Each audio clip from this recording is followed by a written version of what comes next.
आज हम all over suit की कटिंग स्टिचिंग करेंगे। तो सबसे पहले ये कपड़े को देखेंगे। ये मेरे पास है 4.5 मीटर। तो मैं सूट की लंबाई के अकॉर्डिंग पहले से कट कर लूँगी। तो सूट की रेडी लेंथ है 45 इंच प्लस 3 इंच लेंगे तुरपाई के लिए। टोटल 48 इंच हम इस तरह से नापेंगे और यहाँ से डबल कर लेंगे कपड़े को, क्योंकि ना सूट के लिए मुझे कपड़ा अलग करना है। 4.5 मीटर कपड़ा संभालने में दिक्कत आती है, तो मैंने 48 इंच पे निशान लगा दिया।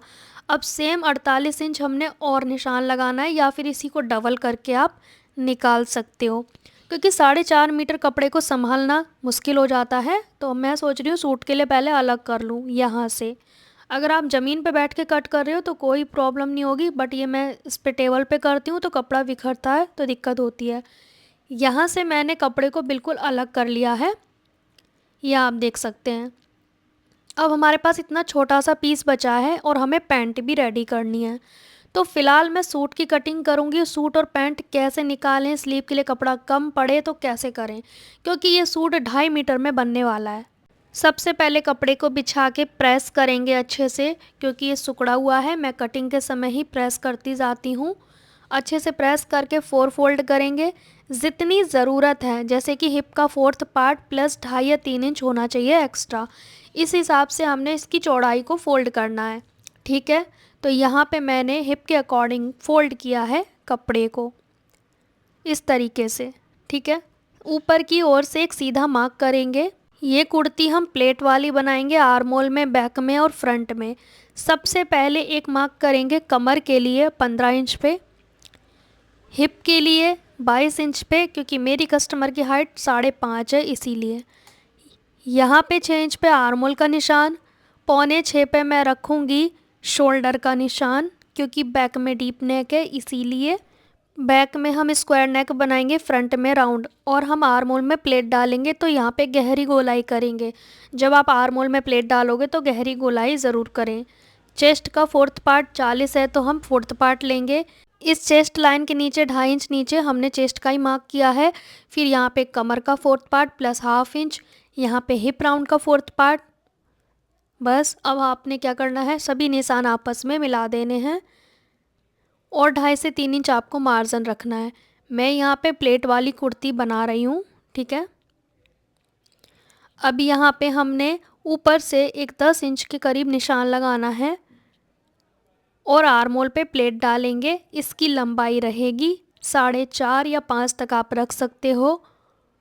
हैवी चेस्ट है तो आपको ये प्लेट भी थोड़ी मोटी डालनी होगी आर्म होल की तरफ से, ठीक है, ताकि पफ अच्छे से क्रिएट हो। अब यहाँ से ऊपर की ओर से मैंने कमर की जगह पे निशान लगा रखा है। अब हम 19 इंच पे एक निशान लगाएंगे, एक निशान लगाएंगे हम 12 इंच पे, ये प्लेट का निशान है। फिर अपनी ओर से 4 इंच पे मार्क करेंगे। दोनों वस्ट का डिस्टेंस हमारा रहेगा 4 इंच का, डबल में 8 हो जाएगा। अब हमने ये मिला देंगे और प्लेट के बीच सेंटर में हमने प्लेट की चौड़ाई लेनी है। यहाँ पे हमने प्लेट की चौड़ाई रखनी है दोनों साइड से 1/2 इंच। एक बार मैं फिर से आपको रिपीट कर देती हूँ, ऊपर से 12 और 19। अपनी ओर से मैं रखूँगी 4 इंच का डिस्टेंस। बाकी हिप राउंड पे जितना हमने लिया उतना नीचे घेरा लेना है। लंबाई तो हमने पहले ही तैयार कट की है तो उसमें लेने की कोई ज़रूरत नहीं है। 3 इंच हमने ऑलरेडी लिया हुआ है तुरपाई के लिए। तीनों जगह पे कट लगाएंगे, हिप राउंड पे, कमर पे और नीचे लेंथ पे, जहाँ जितना हमने तुरपाई के लिए लिया है ना 3 इंच, इसीलिए। तो यहाँ पे हमने कट कर दिए दोनों पार्ट, फ्रंट और बैक दोनों साइड के। नीचे से थोड़ा स्ट्रेट कर लिया मैंने। अब इसकी साइड का जो कपड़ा बचा है उसमें मैं पैंट बनाऊंगी, ना कि मैं स्लीव, क्योंकि स्लीव में अलग तरीके से बताऊंगी कि कम कपड़े में आप कैसे एडजस्ट कर सकते हैं। तो जो डबल फोल्ड में कपड़ा रखा है इसमें हम फ्रंट के 2 पार्ट निकालेंगे और हमने ऊपर से स्ट्रेट मार्क कर लिया। 2.5 इंच हम बेल्ट के लिए लेंगे, जिसमें हम इलास्टिक और बेल्ट दोनों का लुक देने वाले हैं एक साथ। तो हमने यहाँ 2.5 इंच पे मार्क कर दिया। अब हमने 2.5 इंच वाले निशान पे इंच टेप सीधा रखना है। रेडी लेंथ लेंगे, तो मेरे कस्टमर की रेडी लेंथ है 38, तो 38 पे मैं मार्क कर दूंगी, ठीक है। 38 पे मार्क कर दिया। यहाँ पे हिप का 4th पार्ट प्लस 3 इंच लेंगे, हिप का 4th प्लस 3, तो ये 40 हिप का है, ठीक है। अब हमने आसन लेना है हिप का 4th पार्ट प्लस 2, तो ये हमारा फ्रंट आसन निकल आया। फिर उसके बाद हम थाई का मेज़रमेंट लेंगे, जितना भी थाई रखना है आपको उसका आधा +1 करना है। फिर आपको 1.5 से 2 इंच पे गोलाई देनी है, ज़्यादा गहरी भी नहीं देनी है, ज़्यादा बाहर भी नहीं करनी है। अब नीचे की ओर से कंपलसरी है 2.5 इंच लेना अपनी ओर से। फिर जो आपको बॉटम रखना है, मुझे 7 रखना है, तो मैं 8 पे मार्क करूँगी। 1/2 इंच दोनों साइड से मार्जिन हो जाएगा। फिर उसके बाद स्केल की सहायता से हमने फिटिंग के मार्क करने हैं। दूसरी साइड भी सेम मार्क करना है। अब ऊपर की ओर साइड से झुकाव होता है, तो हम इस तरह से राउंड वाला हिस्सा यूज़ करेंगे। अब स्केल को हटा देंगे, कटिंग करेंगे। तो ये हमारे फ्रंट के 2 पार्ट निकल आए। स्लीव हमने नहीं निकाली ताकि कपड़ा वेस्ट ना हो, क्योंकि दूसरा कपड़ा हमारे पास कम है इसीलिए। तो यहाँ पे अब दूसरे कपड़े को, जो हमारा बचा हुआ टुकड़ा था, इसे यूज़ करेंगे सेकंड 2 पार्ट निकालने के लिए, जो बैक के रह गए हैं उन्हें। तो पहले मैं प्रेस कर लूँगी इसे अच्छे से, और हमें स्लीव्स भी निकालनी है। तो कम कपड़े में लंबे चौड़े सूट कैसे बनाएं, बहुत आसान तरीका मैं आपके साथ शेयर कर रही हूँ, क्योंकि मेरी ये कस्टमर ना बहुत ही ज़्यादा लंबे सूट पहनती हैं। तो पैंट और सूट ऑल ओवर में निकालना काफ़ी दिक्कत हो जाती है। पैंट भी लंबी बनती है और सूट भी इनका कई बार तो 50 इंच का बनता है, इतनी ज़्यादा लंबाई का। तो अब हम फ्रंट के पार्ट को रख देंगे इस कपड़े के ऊपर, और ऊपर की ओर से 2 इंच एक्स्ट्रा लेंगे, क्योंकि बैक आसन बढ़ाने हैं इसीलिए। अच्छे से सेट करके बिछाएंगे।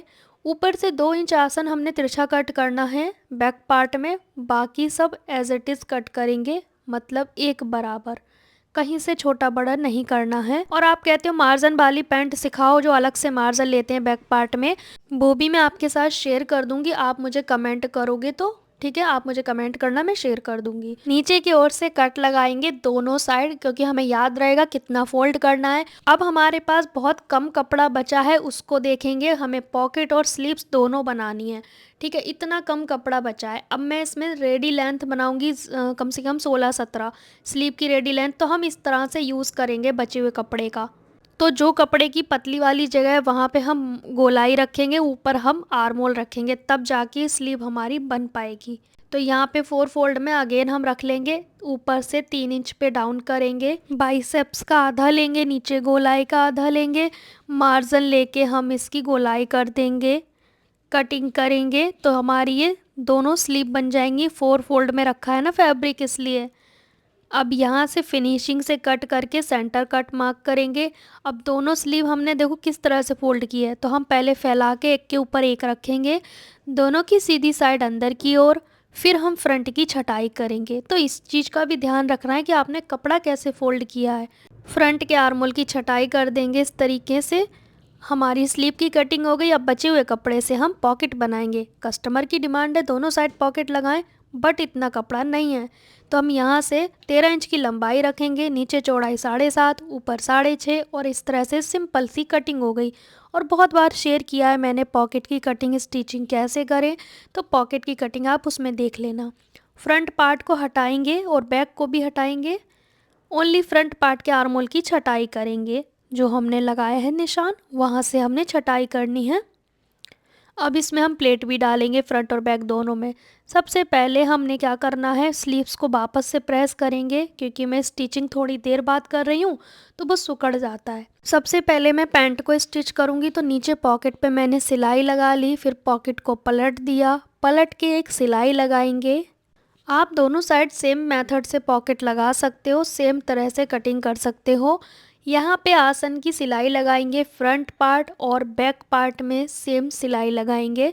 आप चाहें तो डबल सिलाई भी लगा सकते हैं, म्यानी भी लगा सकते हैं। अब यहाँ पे हम पॉकेट को रख देंगे फ्रंट पार्ट की राइट हैंड साइड पे, और निशान लगा के पॉकेट को अटैच कर लेंगे। फिर हमने साइडें जोड़नी है, तो मैं नीचे की साइड से स्टार्ट कर रही हूँ। दोनों पार्ट आपस में जोड़ेंगे, दोनों साइडें हमने जोड़नी है आपस में, फ्रंट और बैक पार्ट की। दोनों साइड के कॉर्नर मैंने पकड़े हुए हैं ताकि छोटे बड़े बिल्कुल ना हो। अगर आप बिगनर हैं तो इसी तरीके से करें।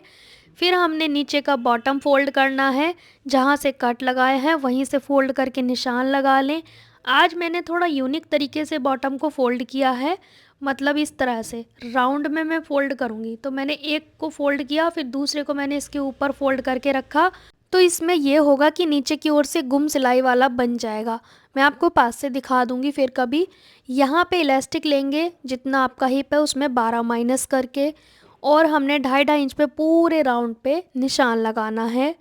अब मैं इसमें इलास्टिक डालूंगी, लेकिन फ्रंट में बेल्ट का लुक दूंगी, बैक में इलास्टिक का, क्योंकि जो बुकरम पेस्टिंग या पेस्टिंग होती है वो सिकुड़ के बेकार हो जाती है, लटक जाती है। तो मैं इलास्टिक से ही पूरा लुक देने वाली हूँ, फ्रंट बेल्ट बैक इलास्टिक। आपको लगता है आपसे कम ज़्यादा फोल्ड हो जाता है तो आप इस तरह से पूरे राउंड पे निशान लगा लें 2.5-2.5 इंच का, ठीक है। अब मैं 11 इंच की बेल्ट जैसा लुक रखूँगी, तो मैं 5.5 इस साइड निशान लगाऊंगी फ्रंट आसन से, 5.5 दूसरी साइड।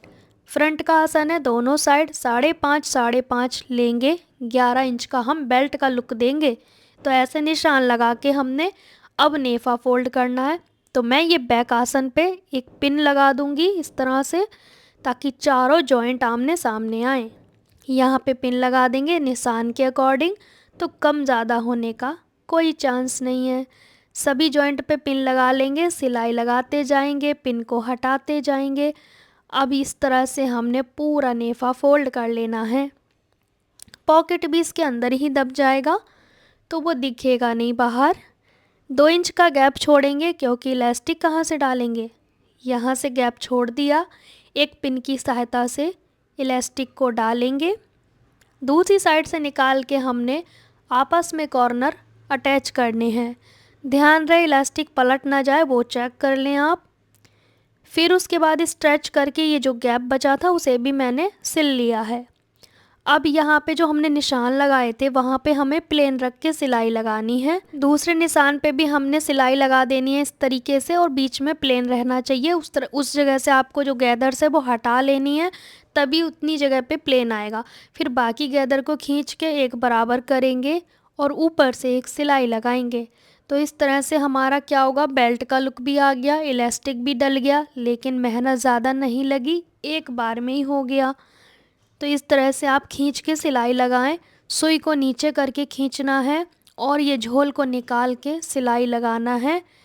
झोल आपकी जभी निकलेगी जब खींचे हुए पे ही आपको हाथ से प्रेस करना होगा, ठीक है, नहीं तो ये इकट्ठा हो जाएगा। आप देख सकते हैं फ्रंट में बेल्ट होगी, बैक में इलास्टिक हो गया, कितनी अच्छी फिनिशिंग आई है। पूरा पैंट मैंने स्टिच कर लिया है साइड पॉकेट के साथ। सो गाइज यहाँ पे हमारी पैंट तो कंप्लीट हो गई है, front belt back elastic with side pocket. Front में राउंड नेक बनाएंगे हम कुर्ती में, बैक में स्क्वायर नेक बनाएंगे। बहुत सारे लोगों ने पूछा था स्क्वायर नेक कैसे बनता है, तो मैं आपके साथ शेयर करूँगी।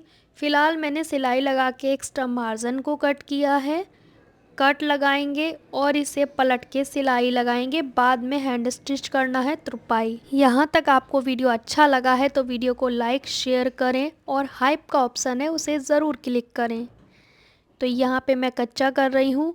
कच्चा करने के बाद हम दूसरा नेक रेडी करेंगे। कैसे, तो बैक पार्ट को डबल फोल्ड में रखा, दोनों के हमने शोल्डर रख के निशान लगा लिया। एक निशान हमने टच करके और एक हमने बाहर की ओर लगाया है। तो जो बाहर है उस पे हम नापेंगे।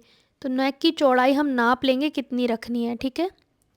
तो अब हमने क्या करना है, बुकरम पे भी सेम नेक बनाना है, पर ये बुकरम तो छोटा है, अब मैं ला भी नहीं सकती क्योंकि मुझे आज ही कंप्लीट करना है। तो मैंने इसको क्या करा, जॉइंट लगाना शुरू कर दिया। फालतू पड़े टुकड़ों को यूज़ करेंगे, जॉइंट लगा के इसकी चौड़ाई को बढ़ाएंगे।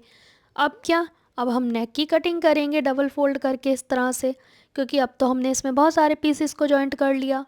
तो इस तरह से आप जुगाड़ भी कर सकते हैं। नेक की चौड़ाई जितनी हमारी आई है उतनी रखेंगे, लंबाई में 9.5 रखूँगी, सेम चौड़ाई हम ऊपर भी रखेंगे। और स्क्वायर नेक बनाना है तो सिर्फ ये निशान लगा के हम छोड़ देंगे, मार्जिन लेके कट कर लेंगे। 1 से 1.5 इंच आपको मार्जिन लेके कट कर लेना है फिनिशिंग के साथ। अगर ये जॉइंट खुल जाए तो आप इस पर दोबारा सिलाई लगा लें, कपड़े पे पेस्ट कर लेंगे और नॉर्मल नेक की तरह रेडी कर लेंगे। यहाँ पे हमारी पूरी कुर्ती बन गई है, प्लीट्स वाली कुर्ती। मैंने फुल स्टिचिंग काफ़ी बार शेयर की है, तो फिर मैंने आगे शेयर नहीं किया क्योंकि प्रिंट है तो ज़्यादा दिख भी नहीं रहा है। तो आपको कैसा लगा ये वीडियो कमेंट करके ज़रूर बताना। Bye bye.